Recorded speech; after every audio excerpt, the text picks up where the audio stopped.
Бирок Өмүрбек Чиркешевич биздин, мен ойлойм да, биз сыйлаган сайын бизди эч ойун албайт да.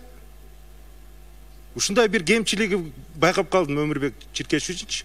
Постоянно өзүнүн эле мнениясын айтып берет да. Рахмат. Эмне үчүн мен айтып коеюн, отурсаңыз? Эмне үчүн? Мына азыр Конституциянын жаңы долбоорун иштеп атабыз. Биз дайыма айтабыз. Келгиле, чогуу карайлы, чогуу чечели. Көрдүңүзбү, эмне деп баштап атат Өмүрбек Чиркешевич? Өмүрбек Чиркешевич баштап атат. Москвага биздин делегация барса, тарыхта болбогон Кыргызстандын мигранттары чыгып бойкотировать этти деп атат да. Мен айтам, булар заказной бойкотировать эткен. Зачем буну айтып? Бул заказнойлор чыгышты кече. Аны баарыбыз билебиз. А кандай кылышыбыз керек аны? Жашадык го 2010-жылы жазылган конституция менен. Жаман конституция деп айта албайм, бирок фактически бизге жакшы алып келген жок да эчтеке. Аны эмне үчүн биз ал конституцияга толуктоо керек болсо элдин астына коюп туруп башкаруу формасын президенттик болобу же парламенттик болобу деп эмне үчүн бизге ким тоскоолдук кыла алат? Эл өзү сунуштап атса. Урматтуу депутаттар, бүгүнкү сиздер олтурган парламентти менден ашык колдогон, коргогон эч ким жок. Башкаларды билбейм, мен бардык талаш болгон жерге барып, бүгүнкү парламент мыйзамда олтурат. Тарыхый миссиясын аткарыш керек деп айтып жүрөм. Мен сиздерге болгону элге, оппоненттерге шылтоо бербей, татыктуу болойлук. Мына мен азыр Керезбековду карап турдум сүйлөгөндө. Акылбек Жапаровду карап турдум.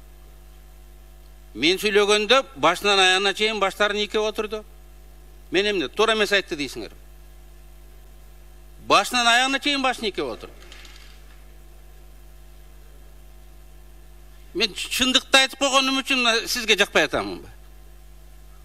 Эгерде ошо мамлекеттин башчысынан дабыр алып келип чыкса керек. Кечирип койсун, биринчи курстун баласынын рефератындай болуп жазган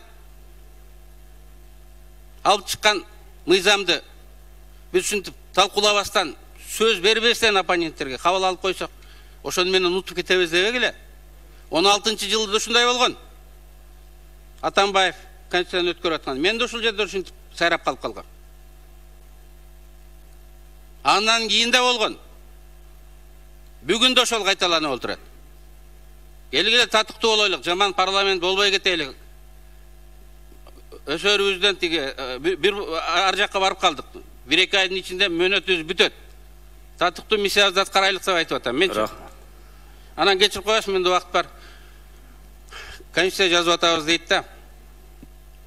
Кантип конституция жазышат, эгерде биз аныктай элек болсок. Мамлекет башчысы өзү колдоп, биз депутаттар ушул жерден башыбыз айланып калды, формасын элден сурап чечип алып, анан кийин конституция жазбайбызбы? Кичинекей логика деген дагы болуш керек да. Рахмат.